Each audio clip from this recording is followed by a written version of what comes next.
Hello guys, അങ്ങനെ കളി കാര്യമായി. രേണുസുതിയുടെ വിഷയം. അങ്ങനെ ബിഷപ്പ് നോട്ടീസ് അയച്ചത് രേണുസുതി കൈപ്പറ്റി. അതിനുശേഷം എന്തൊക്കെയാണ് രേണുസുതി പറഞ്ഞതെന്ന് നമുക്കൊന്ന് കേട്ടിട്ട് വരാം. ഞാനിപ്പോ വന്നത് നമ്മുടെ വിവാദപരമായ ബിഷപ്പ് അയച്ച നോട്ടീസ് വായിക്കാനാണ്. 23 തീയതിയാണ് ഞാൻ ഈ നോട്ടീസ് കഴിക്കുന്നത്. പക്ഷേ ഇതിന് മുന്നേ തന്നെ ബിഷപ്പ് അയച്ച നോട്ടീസ് കുറെ എനിക്ക് നെഗറ്റീവ് പറയുന്ന കുറെ ബ്ലോഗർമാർ കിട്ടിയിട്ടുണ്ട്. എങ്ങനെയാണെന്ന് എനിക്കറിയില്ല. ഇത്രയും അടച്ചു തന്ന നോട്ടീസ് ഞാൻ പോലും തുറന്നു വായിച്ചില്ല.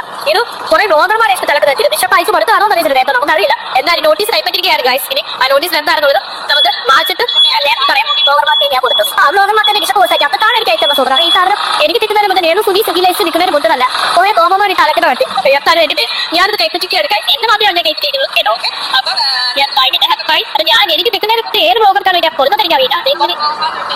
ഒരു കൈപ്പറ്റുന്നതാണ്. പക്ഷെ അത് മുതൽ എന്തായാലും ഈ ബ്ലോഗർമാരുടെ പേരായിരുന്നു ഇതെല്ലാം കൊടുത്തേന്ന് പറയാം. ഈ കാര്യം എത്തിപ്പറ്റില്ല. കൊണ്ടിട്ട് പോയില്ല കാര്യം. അപ്പൊ നിയമത്തിന്റെ പക്ഷേ ഞാൻ ഹാപ്പിയാണ്. So happy. എനിക്കൊരു പണിക്ക് വീട്ടിലൊക്കെ പറ്റില്ല. അപ്പൊ കുറച്ച് ദിവസങ്ങളായിട്ട് സോഷ്യൽ മീഡിയയിൽ ഉണ്ടായിരുന്ന കോലാഹലങ്ങളൊക്കെ തരികടை നോട്ടീസ് കിട്ടി. അപ്പൊ ഹാപ്പിയായി. വലിച്ച് ഈ പരുവത്തിലായി. എനിവേ, ഈ വീട് കൊടുത്തിരിക്കുന്നത് സുധിയുടെ മക്കൾക്കായിട്ടാണ് എന്നാണ് അറിയാൻ കഴിഞ്ഞത്.